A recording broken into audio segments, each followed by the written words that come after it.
নমস্কার বন্ধুরা, আজকে আমি তোমাদের রেলের যে শূন্যপদটা নিয়ে বিস্তারিতভাবে আলোচনা করতে এসেছি সেটা হচ্ছে এনটিপিসি, যা সম্পূর্ণরূপ হচ্ছে নন টেকনিক্যাল পপুলার ক্যাটাগরিজ, যেখানে গ্র্যাজুয়েট এবং আন্ডার গ্র্যাজুয়েটের যে সমস্ত পোস্ট রয়েছে সমস্ত পোস্ট তোমাদের সামনে তুলে ধরবো, কীভাবে এক্সাম হয়, কোন কোন পোস্টের ক্ষেত্রে টাইপিং স্কিল টেস্ট রয়েছে, সমস্ত কিছু তোমাদের বলবো। তো ভিডিওটি তোমরা অবশ্যই শেষ পর্যন্ত দেখবে, কারণ NTPC, group D, LP technician, JE এবং আরপিএফের কিন্তু একটা হিউজ পরিমাণ শূন্যপদ সামনে আসতে চলেছে। এর মধ্যে এলপি যে আছে অ্যাসিস্ট্যান্ট লোকো পাইলটের শূন্যপদ কিন্তু প্রকাশিত হয়ে গেছে এবং এটার ওপর বিস্তারিতভাবে ভিডিও আমি তোমাদের দিয়েছি। মিটিং চলছে পিআরবি চেয়ারম্যানদের সাথে, ঠিক আছে, বিভিন্ন জোন মাস তোমরা সেগুলো আপডেটও তোমাদের কিন্তু দিয়েছি, ঠিক আছে। তো এই শূন্যপদটা বাড়ার কিন্তু প্রবল সম্ভাবনা রয়েছে। অফিসিয়াল আপডেট মুহূর্তে মুহূর্তে যখন আমরা পাবো তোমাদের সামনে অবশ্যই শেয়ার করব। তো দেখো, প্রথমত বলতে চাই, এই এনটিপিসিতে আন্ডার গ্র্যাজুয়েট পোস্ট মানে হচ্ছে যেখানে তোমাদের শিক্ষাগত যোগ্যতা লাগবে 12, মানে উচ্চ মাধ্যমিক পাস, শুধুমাত্র উচ্চ মাধ্যমিক পাস, এবং সেক্ষেত্রে তোমার বয়স হতে হবে 18 থেকে 30 বছরের মধ্যে হয়ে থাকলে। 18 থেকে 30 বছরের মধ্যে হয়ে থাকলে তুমি সেখানে অবশ্যই আবেদন করতে পারবে, ঠিক আছে, 18 থেকে 30 বছরের মধ্যে হয়ে থাকলে। এছাড়াও কিন্তু এসসি এসটি প্রার্থী হয়ে থাকলে 5 বছরের ছাড় পাবে, ওবিসি প্রার্থী হয়ে থাকলে 3 বছরের ছাড় পেয়ে যাবে। এবার দেখো, এই আন্ডার গ্র্যাজুয়েট পোস্টের মধ্যে অর্থাৎ উচ্চ মাধ্যমিক যোগ্যতা এনটিপিসির মধ্যে কোন কোন শূন্যপদ পড়ে। 1 নম্বর তোমরা প্রথমেই দেখতে পাচ্ছ, কী দেখতে পাচ্ছ, জুনিয়র ক্লার্ক কাম টাইপিস্ট, এই একটা পদ। Accounts clerk cum typist, junior time keeper, trains clerk, commercial cum ticket clerk, এই যে 5টা পদ রয়েছে, পোস্ট রয়েছে, এই 5টা পদ কিন্তু যারা উচ্চ মাধ্যমিক পাস করেছো তাদের জন্য। এবং প্রত্যেকটা পদের শূন্যপদ কত দেখতে পাচ্ছ, 4319, 760, 17592, 4940, ঠিক আছে। এটা হচ্ছে আন্ডার গ্র্যাজুয়েট পোস্ট। এবং কিছু পোস্ট রয়েছে গ্র্যাজুয়েট লেভেলের পোস্ট, সেই সংখ্যাটা কিন্তু আন্ডার গ্র্যাজুয়েটের থেকে অনেকটা বেশি।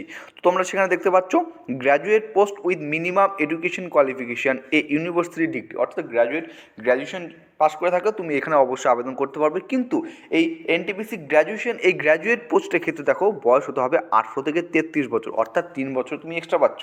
এর পাশাপাশি এসসি এসটি প্রার্থী হয়ে থাকলে 5 বছরের ছাড়, ওবিসি প্রার্থী হয়ে থাকলে 3 বছরের ছাড় কিন্তু তুমি এখানে পেয়ে যাচ্ছ। এখানে কোন কোন পোস্ট রয়েছে, traffic assistant, goods guard, senior commercial cum ticket clerk, senior clerk cum typist, junior account assistant cum typist, senior time keeper, commercial apprentice, station master. এই যে ভালো ভালো শূন্যপদগুলো রয়েছে এগুলো কিন্তু গ্র্যাজুয়েট পোস্ট, ঠিক আছে। মিনিমাম এডুকেশন কোয়ালিফিকেশান চেয়েছে অফ এ ইউনিভার্সিটি ডিগ্রি, ঠিক আছে। এবং কত শূন্যপদ তোমরা কিন্তু এখানেও অবশ্যই সুন্দর করে দেখতে পাচ্ছ। তো হয়ে গেল এনটিপিসির আপকামিং যে শূন্যপদ হবে, সেখানে গ্র্যাজুয়েট এবং নন গ্র্যাজুয়েটের জন্য কোন কোন পোস্ট রয়েছে তোমাদের আমি দেখিয়ে দিলাম। তো আশা করছি এরপরে অসুবিধা হবে না।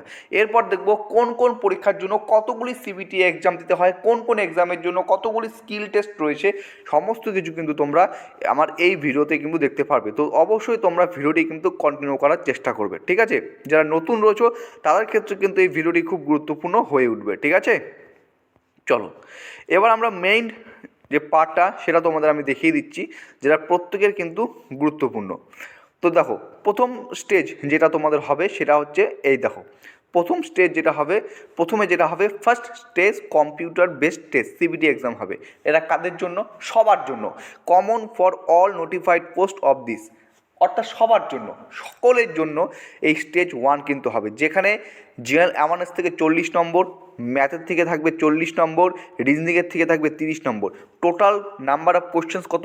100টা কোশ্চেন্স, টাইম থাকবে 90 মিনিট, এবং এখানে কিন্তু নেগেটিভ মার্কিং রয়েছে 1/3, ঠিক আছে, যেটাই যে এখানে দেওয়া রয়েছে, ঠিক আছে, এখানে কিন্তু নেগেটিভ মার্কিং রয়েছে। এবং first test computer based test, এটা কিন্তু স্ক্রিনিং টেস্ট হবে, ঠিক আছে। কিন্তু মেরিট লিস্টের জন্য যে এক্সামটা হবে সেটা হচ্ছে এটা, যেটা তোমরা অন স্ক্রিনে দেখতে পাচ্ছ, second stage computer based test, CBT. এটার উপর নির্ভর করে কিন্তু তোমার যে cut off final merit list সেটা কিন্তু তৈরি করা হবে। এখানে কী কী রয়েছে, এখানকার যদি আমি এক্সাম ক্রাইটেরিয়াটা দেখি, তো এখানে এক্সাম ক্রাইটেরিয়া আমি যেটা দেখতে পারবো, এখানে অ্যাওয়ারনেস থেকে 50 নম্বর থাকবে, অঙ্কের থেকে 35টি কোশ্চেন, রিজনিং থেকে 35টি কোশ্চেন, টোটাল 120টা কোশ্চেন থাকবে, সময় থাকবে 90 মিনিট, মানে 1 ঘন্টা। এখানেও কিন্তু নেগেটিভ মার্ক রয়েছে, তোমরা স্পষ্টত সেটা দেখতে পাচ্ছ, there will be negative marking and 1/3 mark shall be deducted for each wrong answer, ঠিক আছে। এখানেও কিন্তু নেগেটিভ মার্কিং রয়েছে। এবার হচ্ছে কোন কোন পোস্টের জন্য ফার্স্ট, আমরা কি এই যে ফার্স্ট টেস্ট কম্পিউটার বেসড এবং সেকেন্ড টেস্ট কম্পিউটার বেসড, এর কি প্রত্যেকটা পদের ক্ষেত্রেই? তো দেখো সেক্ষেত্রেও আমি তোমাদের এখানে স্পষ্টরূপ যেটা আমি এখানে কিন্তু উল্লেখিত রয়েছে, এটা সুন্দর করে দেখো। এখানে দেখো রয়েছে the summary of the various stage of recruitment process detail as above for the notified post are tabulated below. দেখো name of the post, total এখানে 13টা পোস্ট রয়েছে, ঠিক আছে, টোটাল এখানে 13টা পোস্ট রয়েছে। আশা করছি তোমরা প্রত্যেকেই এটা দেখতে পাচ্ছ। প্রথম পোস্টের নাম হচ্ছে জুনিয়র ক্লার্ক কাম টাইপিস্ট, ঠিক আছে, এবং লেভেল ইন 7 সিপিটি অনুসারে 2 লেভেল 2 দেখো 3 4 5 6 লেভেল অনুসারে দেওয়া আছে। দেখো এবার দেখো এখানে 13টি পদ রয়েছে। First stage CBT common for all post, মানে প্রত্যেকটা পদের ক্ষেত্রে এখানে কিন্তু কমন কোনটা, প্রথম যে স্টেজ সিবিটি এক্সাম দিবে প্রত্যেকটা পদের ক্ষেত্রে সমান। এবার দেখো second stage CBT common for all level 2 post, মানে এই যে লেভেল 2 লেভেল 2 লেভেল 2 লেভেল 2 4 নাম দিক কমন ফর প্রত্যেকটা, কমন হচ্ছে লেভেল 2 এ পোস্টের জন্য হচ্ছে সেকেন্ড স্টেজ সিবিটি। এবং নিচের দিকে যদি নেমে আসি, গুডস গার্ড থেকে শুরু করে লেভেল 5 থেকে শুরু করে এখানে সিনিয়র টাইম কিপার লেভেল 5 পর্যন্ত, এখানেও কিন্তু common for all level 5 post. এবং দেখতে পাচ্ছ লেভেল 6 ক্ষেত্রে যেটা রয়েছে কমার্শিয়াল অ্যাপ্রেন্টিস স্টেশন মাস্টারের জন্য কমন হচ্ছে ফর অল লেভেল 6 পোস্ট।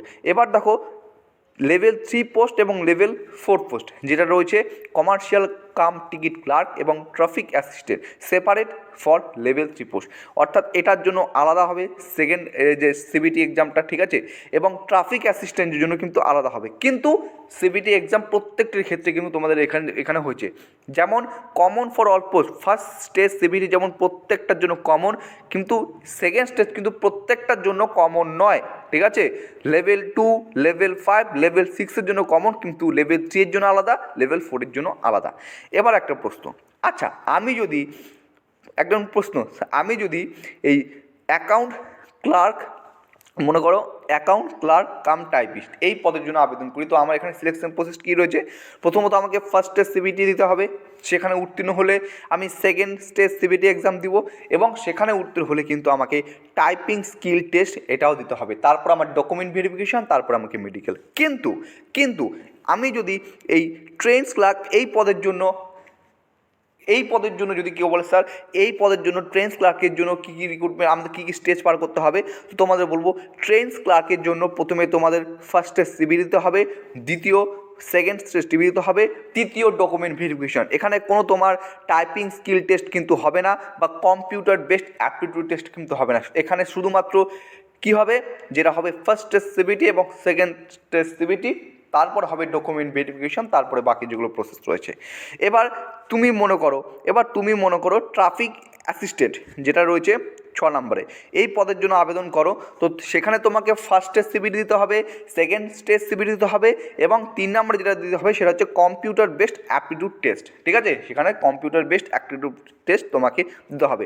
ঠিক একইভাবে স্টেশন মাস্টার পদের ক্ষেত্রে কিন্তু তোমার 3টি প্রক্রিয়ার মাধ্যমে তোমাকে যেতে হবে, একটা ফার্স্ট স্টেজ সিবিটি, তারপর হচ্ছে সেকেন্ড স্টেজ সিবিটি, তারপর হচ্ছে কম্পিউটার বেসড অ্যাপটিটিউড টেস্ট। কিন্তু কমার্শিয়াল অ্যাপ্রেন্টিসের ক্ষেত্রে শুধুমাত্র 2টা পরীক্ষা হবে, একটা হচ্ছে ফার্স্ট স্টেজ সিবিটি, দ্বিতীয় হচ্ছে সেকেন্ড স্টেজ সিবিটি, কিন্তু এখানে তোমার কোনো রকম স্কিল টেস্ট বা কম্পিউটার বেসড অ্যাপটিটিউড টেস্ট তোমার দরকার নেই, যেটা কিন্তু এই নোটিফিকেশনে খুব সুন্দরভাবে কিন্তু উল্লেখিত রয়েছে প্রত্যেকটা পোস্ট ওয়াইজ, ঠিক আছে।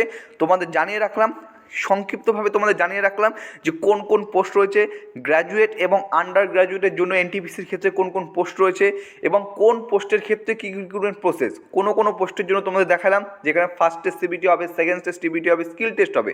কোনো ক্ষেত্রে শুধুমাত্র ফার্স্ট এবং সেকেন্ড সিবিটি হবে, তারপর ডকুমেন্ট ভেরিফিকেশন চলে যাবে, ঠিক আছে।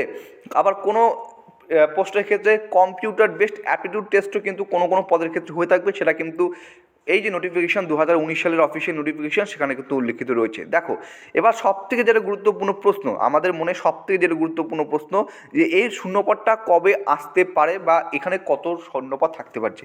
লাস্ট রিক্রুটমেন্ট 2019 সালে এসেছিলো এবং ফেব্রুয়ারি মাসের 28 তারিখে কিন্তু এসেছিলো, ফেব্রুয়ারি মাসের 28 তারিখে এই রিক্রুটমেন্টটা এসেছিলো এনটিপিসি, ঠিক আছে। তো 5 বছর অতিক্রান্ত হয়ে গেছে। ফেব্রুয়ারি মাসে তোমাদের কিন্তু এই যে এনটিপিসি 2024 এক্সপেক্টেড, আমরা আশা করছি এক্সপেক্টেড হিউজ পরিমাণ শূন্যপদই থাকবে, কারণ রেলে তোমরা জানোই 5 বছরে অনেক যে রয়েছে যারা রেলের স্টাফ ছিল, ঠিক আছে, তাদের যে বয়স, চাকরির বয়স কমপ্লিট হয়ে গেছে, ঠিক আছে, সেক্ষেত্রে প্রচুর পরিমাণ শূন্যপদ কিন্তু রেলে ফাঁকা হচ্ছে, প্রচুর পরিমাণ শূন্যপদ ফাঁকা হচ্ছে। সেই শূন্যপদকে পূরণ করার জন্য কিন্তু রেল এই যে এনটিপিসির ক্ষেত্রে অনেকগুলো পোস্ট দেখলা, এই যে 13টি পোস্ট দেখলা, ঠিক আছে, এই 13টি পোস্টের ক্ষেত্রে কিন্তু এই 5 বছরে সেখানে কিন্তু অনেক শূন্যপদ ফাঁকা হয়েছে, অনেক শূন্যপদ রয়েছে। তো এক্সপেক্টেড করে আশা করছি যে 25,000, 20,000, 25,000, 30,000-এর মতো শূন্যপদ ফাঁকা রয়েছে, এক্সপেক্ট করছি হিউজ পরিমাণ শূন্যপদ আসার সম্ভাবনা রয়েছে। কারণ এত বড় একটা রেলওয়ে, ঠিক আছে, এত বড় একটা recruitment board, railway recruitment board সারা ভারতে রয়েছে, এত সংখ্যক সেখানে কর্মী নিয়োগ হয়, সেক্ষেত্রে কিন্তু প্রচুর পরিমাণ শূন্যপদ কিন্তু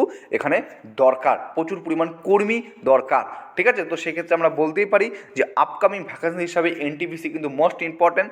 তোমাদের ডিটেলসে সংক্ষিপ্তভাবে দেখিয়ে দিলাম, যারা নতুন রয়েছে তাদের কাছে ভিডিওটি খুবই গুরুত্বপূর্ণ মনে হবে। আপকামিং যখন কোনো ভ্যাকান্সি আসবে rail related, railway recruitment related, অবশ্যই তোমাদের সাথে কিন্তু আমি ভ্যাকান্সিটা শেয়ার করব। চলো আজকের ভিডিওটি এখানে শেষ করছি, সবাই সুস্থ থাকবে, ভালো থাকবে, জয় হিন্দ।